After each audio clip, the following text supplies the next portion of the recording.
Hello, everybody. On behalf of Griffith University Art Museum, it's my pleasure to welcome you to this special series of online programs, specially designed to augment the thinking presented as part of source materials. My name's Naomi Evans, and I'm a writer and curator with Dutch, English, Welsh, and Jewish heritage. Originally from Darramaragal country in Sydney, and now living on Meanjin as the curator of Griffith University Art Museum.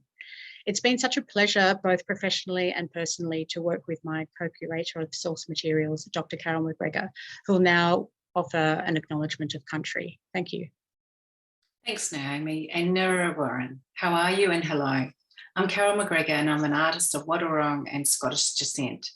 And also I'm the Program Director of the Contemporary Australian Indigenous Art Unit, or KAIA as we like to call it, at Griffith University's Queensland College of Art. As we begin, we acknowledge the traditional custodians of the lands on which we're recording this program on Meanjin, named Brisbane, and we acknowledge the Yagara and Turrbal peoples. We also acknowledge the traditional custodians who keep the law of the land of the various lands on which you are all on today. And we acknowledge that these have always been sites of education and learning. We pay our respects to the communities, their elders, past and present, and also their up-and-coming leaders, and celebrate the diversity of First Nations peoples and their ongoing cultures and connections to the lands and waterways.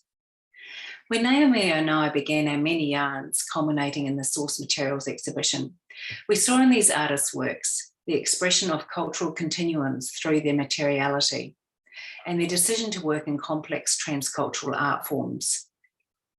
As we are all embedded in knowledge systems that sometimes overlap, sometimes they are parallel, or seemingly in opposition, we identified in each artist's work a connecting of their cultural lives, their self-expression through art, and a sense of letting go of the constrictive and simplistic thinking. Rather, culture is dynamic, and a fluidity is embraced as we move forward with our knowledges. Thank you, Carol. And that brings us to the reason that we're here today in this series of online programs and yarning circles, where we deepen our reflection on the role of art and the museum today. The 6 participant artists create work for us that embodies philosophical approaches to being in the world, where ideas are both contemporary and as old as time immemorial, where the artists are intentionally transcultural, and where time is conceived of as pervasive across the so-called epochs along cultural continuums. As physicist and philosopher Peter Schonch wrote in 1996, our personal meaning starts to become incoherent when it becomes fixed. The incoherence increases when past meaning is imposed on present situations. And as this continues, yesterday's meaning becomes today's dogma, often losing much of its original meaningfulness in the process.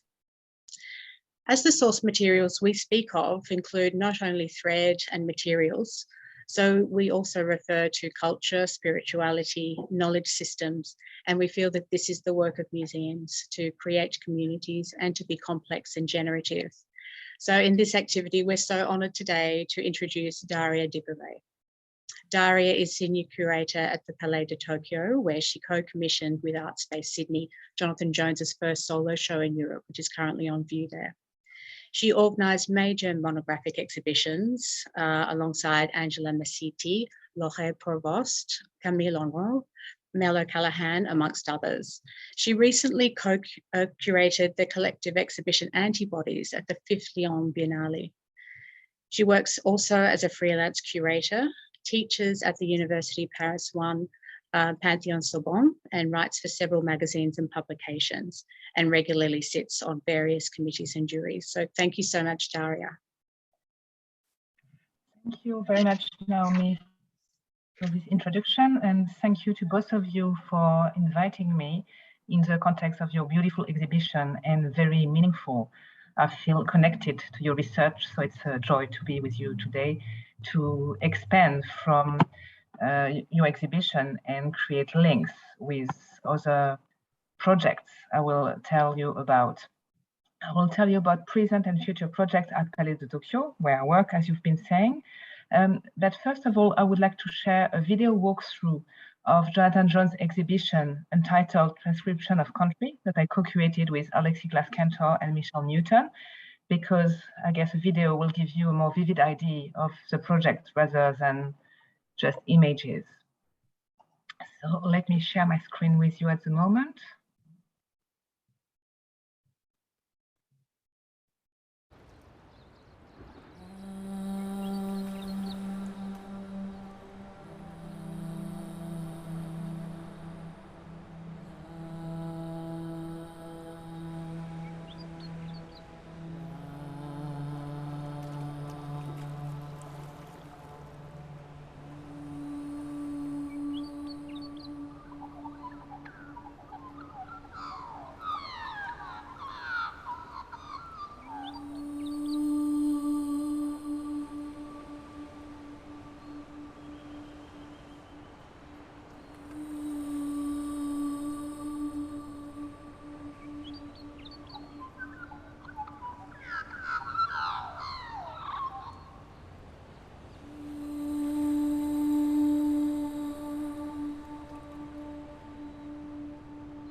So now that you have all seen this brief video walkthrough of Jonathan Jones' exhibition Untitled Transcription of Country, that I co-created with Alexis Glass-Cantor and Michelle Newton from Artspace in Sydney, I just would like to give you a small explanation about these beautiful projects that, as always is the case with the artist, is linked to a deep research.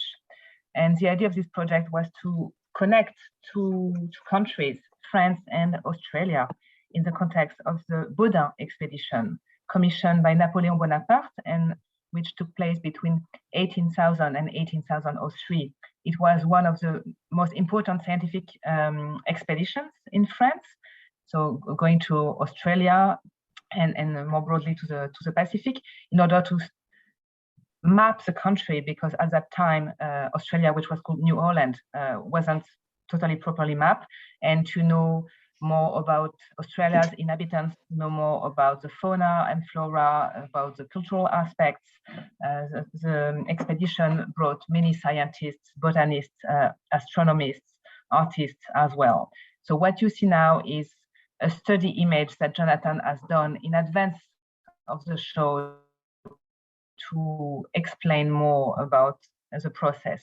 So basically what Jonathan has done is make first-time research in France as the National Museum of Natural History in Paris, the Museum of Natural History in Le Havre, where the expedition left from, and the Château de Malmaison, just outside of Paris. And so the idea was to find back the traces of the natural elements that were brought through this expedition. So he found the herbarium from the Baudin expedition at the museum in Paris, 800 references that are kept in their storage today. So he had access to that and like used from these 308 plants that were from Eora Nation in the Sydney area, and decided to give them back alive through embroidery, as you can see in the rendering and as you have seen in the short video, working with migrant women who had recently arrived to Sydney and with whom he shared cultural knowledge with the help of knowledge holders and elders such as Auntie Jolie Freeman or Uncle Charles Madden, who helped trace back these plants. Where do they come from? Do they still exist? What are their names? So some of them are extinct, some of them are still on Eora territory. Regarding their names, it was a more difficult information to find because language has disappeared. So he couldn't trace back the original names, but still he could find some of these plants and then bring them back to life about knowledge and about these embroideries, which was really about sharing with these women who are co-authors of the work with Jonathan and are credited through this process. That's very important for the artists to work collaboratively, to work with communities, to work collectively. The exhibition then, as you have seen, highlights portraits of Aboriginals from Eora Nation. As you can see here, these portraits were among the first made of Aboriginal people, as individuals, not as like savages, as they would have been called, you know, by the First Fleet and the English who arrived to create this penitential colony. And so you have their names, and there was really this idea of exchange. And also Jonathan has worked about the idea of power. Surrounding these portraits, you have seen the video wreath, inspired by the Napoleonian wreath, which is a very important symbol of power since antiquity until now.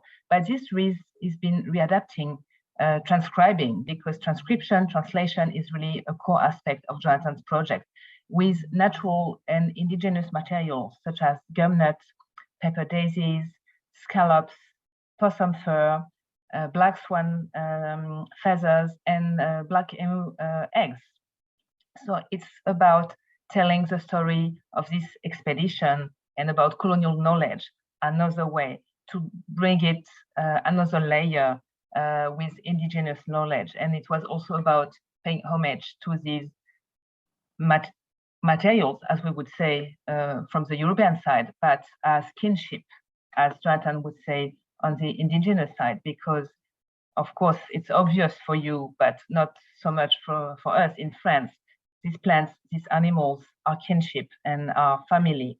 And this whole project was also about repatriation and reappropriation of one's identity and roots. And the project has been very well received in France. It was really important to explain this context because France has its own post-colonial issues, of course, but a very different context. So it was important for me to share, you know, this knowledge and also like official national histories could be told differently.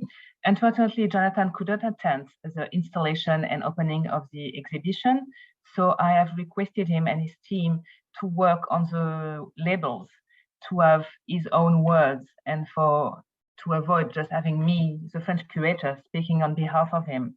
So all the wall labels in the exhibition are by Jonathan and his team.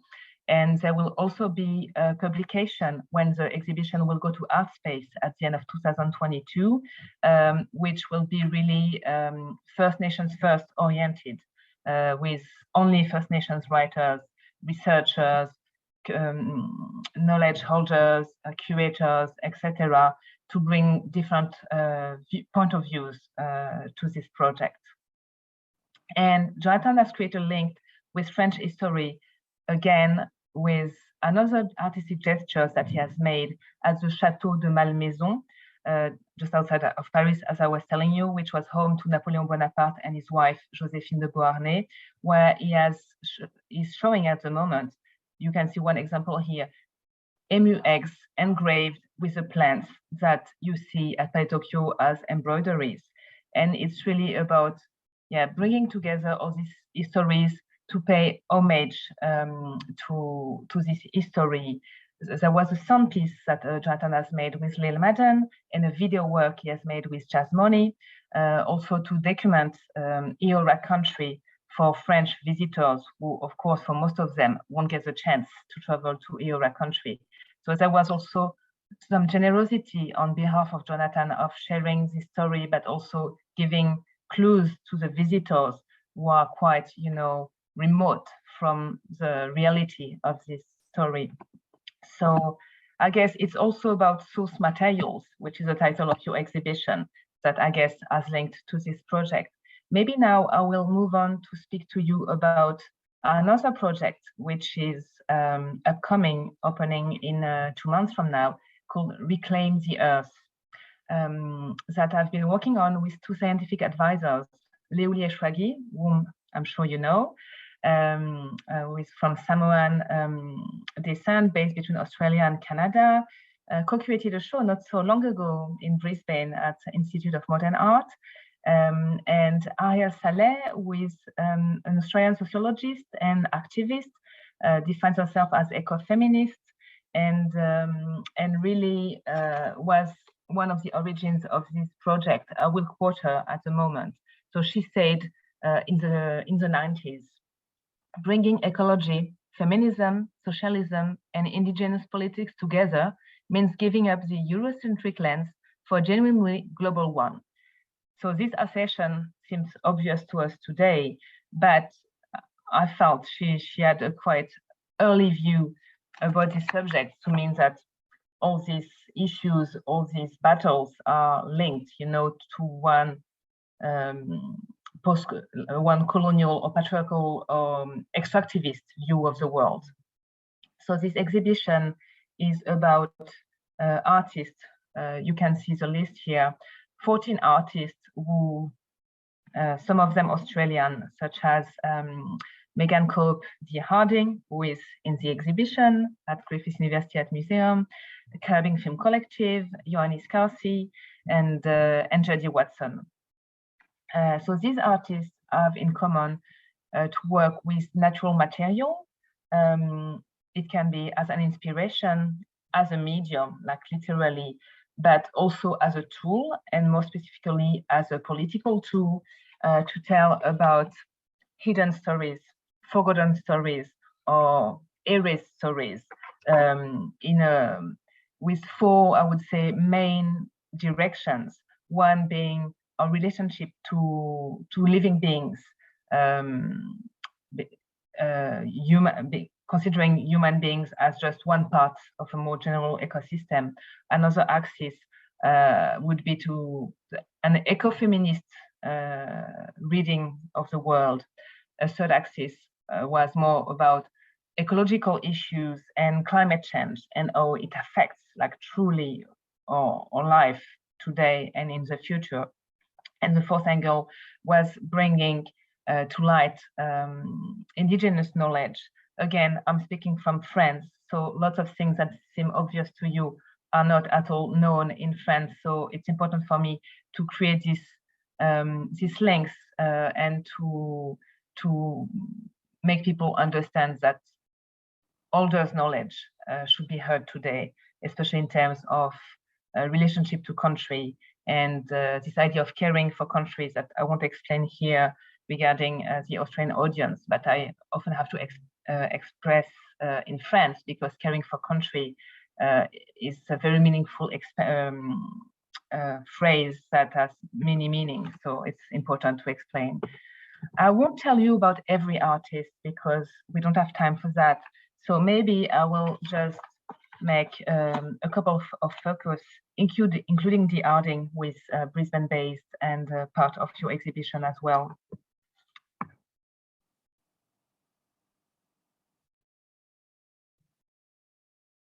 So Kate Newby is an artist from New Zealand. You might know her work. She's been showing in Australia. She's using natural material in another way. It's really about the local. Like, she will come to the place she's invited to show. She will wander around and pick up bits and pieces and see what's, you know, around the building. Look at the building. She made me look at Palais de Tokyo, like I've never done before. Picking all the little details, the little scrap in the architecture, and she will do several site-specific intervention at Palais Tokyo, both inside and outside. Well, Dee, of course, my dear Dee, will do wall painting. Working with natural material is taking in Queensland throughout his territory, and pigments and ochre and earth that he will put into these felt covers. You see one example on the image.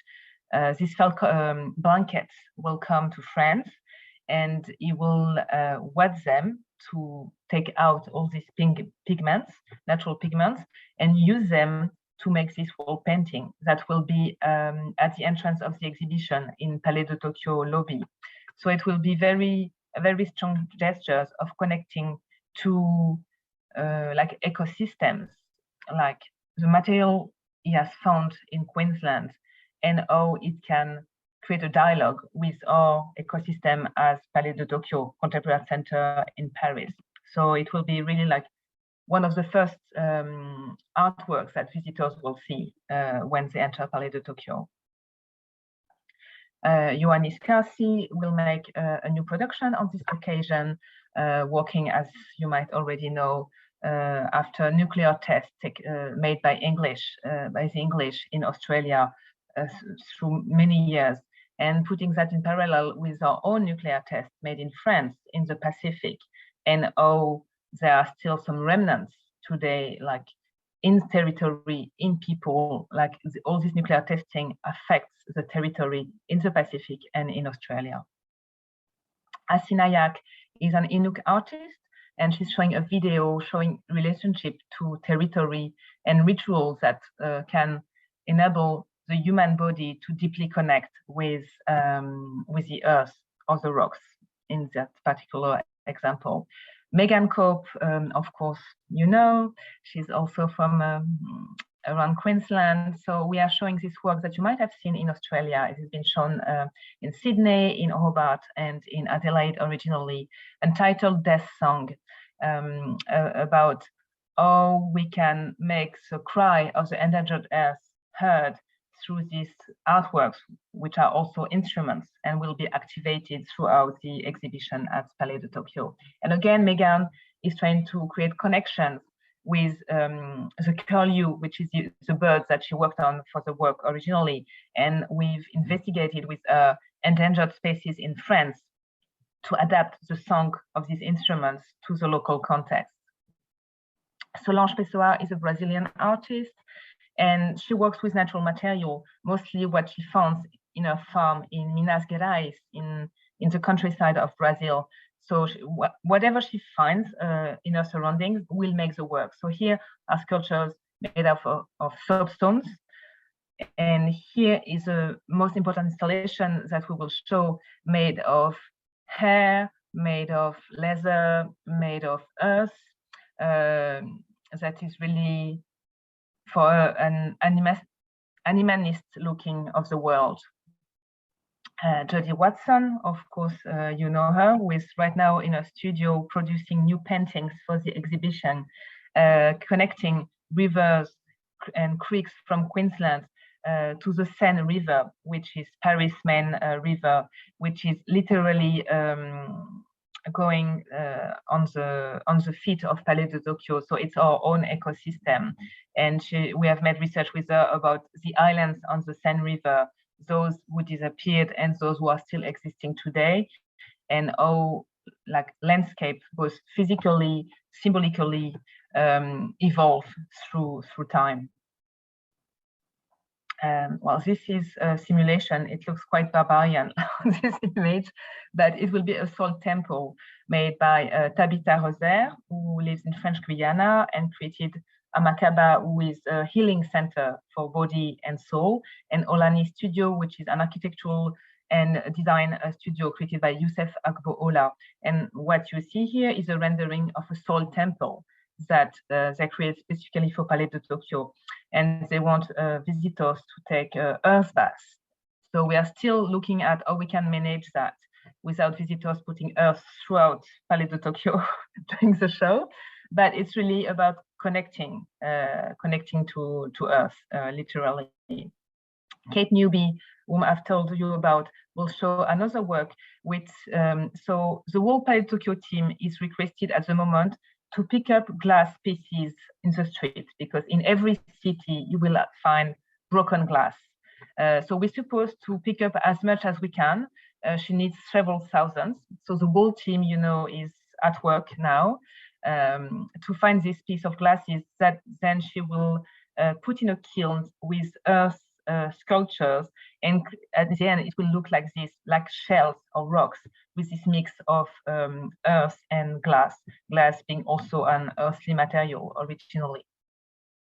HUMA Baba, who is from Pakistan and now based in the US, will show these three cultures that we see like totems. Our work is really about crossing sci-fi references to ancestral knowledge and create these very, very troubling sculptures of which you can't really say if it's very old or if it's coming from a distant future. KARRABING Film Collective is showing a new work that we are co-producing with Madre in Naples, the Serpentine Galleries in London, Ewerk in Luckenwald in Germany. So it was really the idea of joining forces around the collective to enable them to create this new project called The Zombie and the Family. So the zombie you can see at the back of the image, it's played by Elizabeth Povinelli, who is part of the KARRABING Film Collective, and the zombie being the Western world, you know, the society of consummation and how the Western way of life is basically killing the earth, so making us all zombies. So you see an installation view from Ewerk in Luckenwald, where it has been first shown, with old tires and old cars, like in a post-apocalyptic landscape. AKHAVAN is from Iran and wanted to pay homage to plants from the Iraq area, plants that for some of them have disappeared because of human action, because of war. Of course, you've heard of the Iran-Iraq war, but also of the Iraq war made by the US, also by the army of Saddam Hussein, who were fighting the local tribes. So it's a kind of monument to the death being here, the plants, and instead of humans. So it's really about paying homage about the living beings who have disappeared today. Daniela Ortiz is from Peru, and this series is called The Rebellion of the Roots. And she imagines that plants are taking revenge to humans. They fight back, and so it's very political and humorous at the same way, because you have all these little, you know, stories of plants killing people, like European politicians or old European kings, you know, who colonized other countries. And so the plans take revenge, and I personally really like that idea. Tuvan Tran is from Vietnam, is now France-based, and she will create an herbarium made of what we call bad seeds. So either plants that we don't like as humans because we consider they are bad seeds, or because they are toxic for us. But also this herbarium will put together plants that usually can't grow together like that, annihilate each other.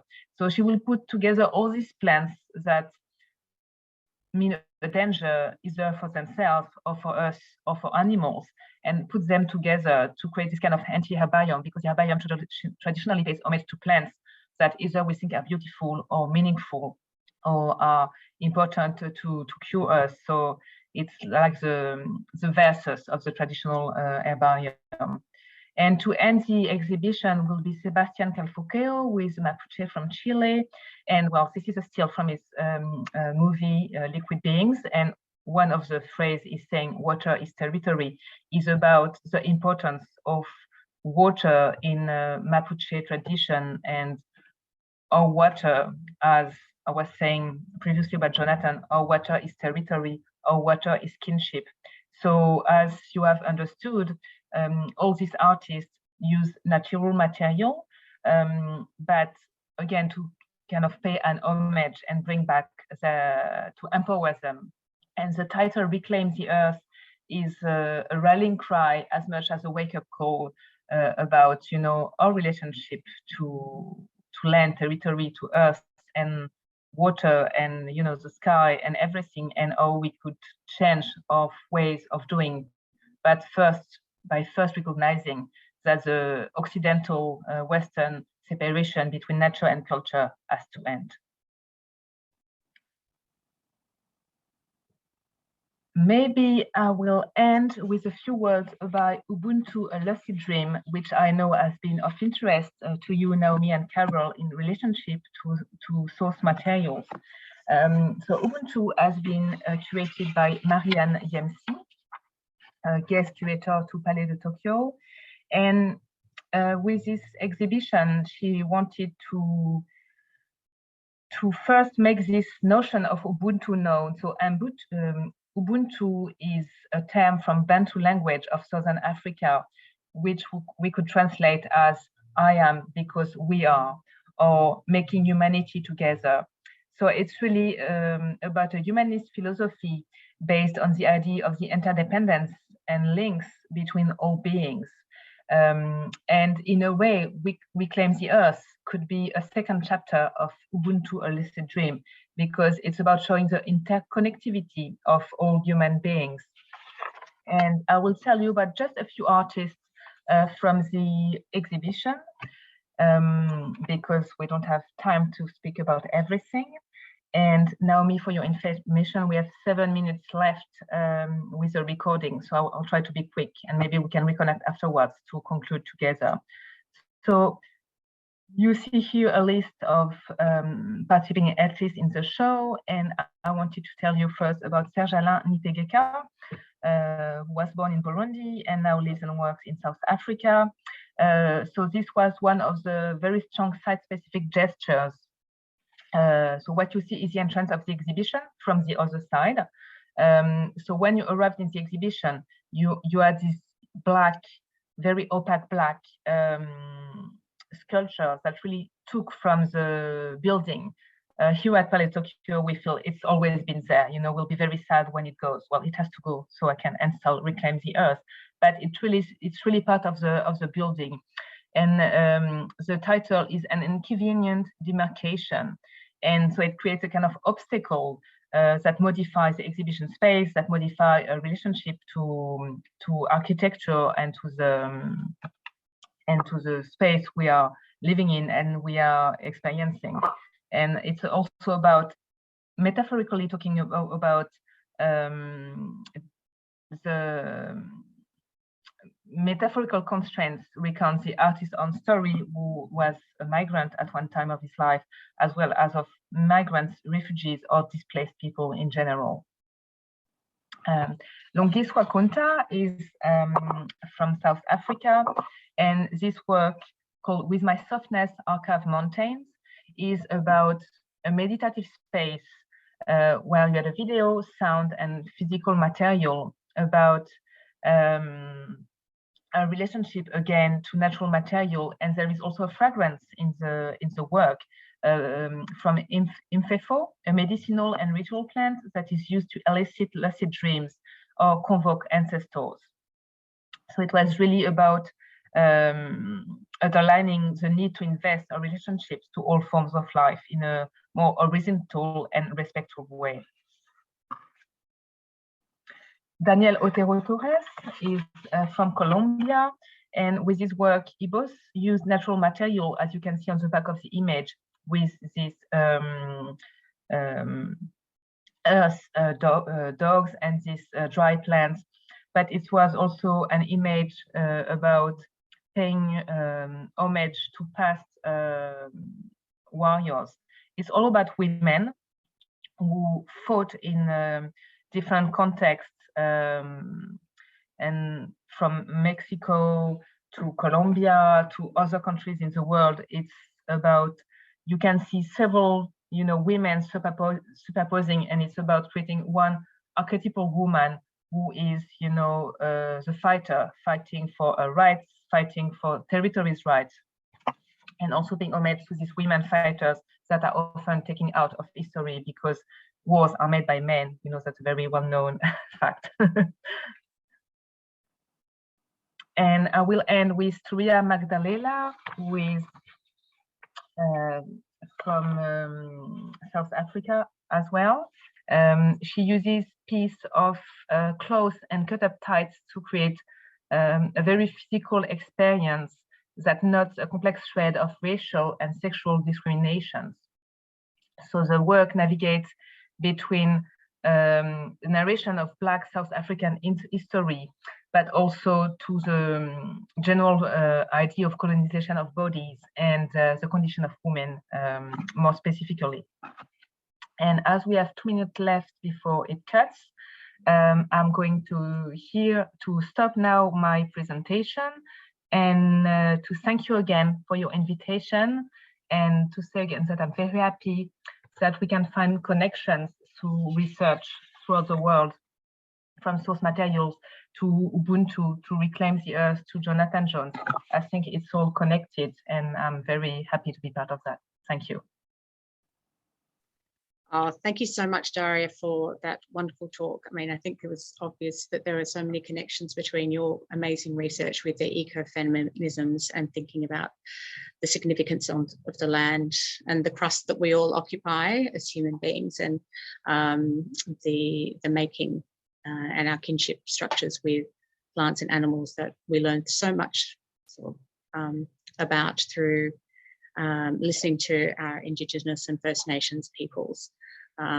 I think as you were speaking, I was reflecting on the fact that Andre Breton said that you published Divine Comrades, and without the Marxist innuendo, I think it's so exciting to feel that around the world at the moment, from your coming exhibition with Reclaim the Earth, Marianne Yamsi's Ubuntu, and the beautiful collaboration between Paris and Sydney of Jonathan Jones's work. It's very exciting to see, along with Slow Water, Hard Stone, the new museum triennial, and the Rivers, which is the Sydney Biennale about to open. We're looking at different natural phenomena in a way that seeks to draw connections between people rather than perpetuate the separations that have been imposed on many of us. So thank you very much.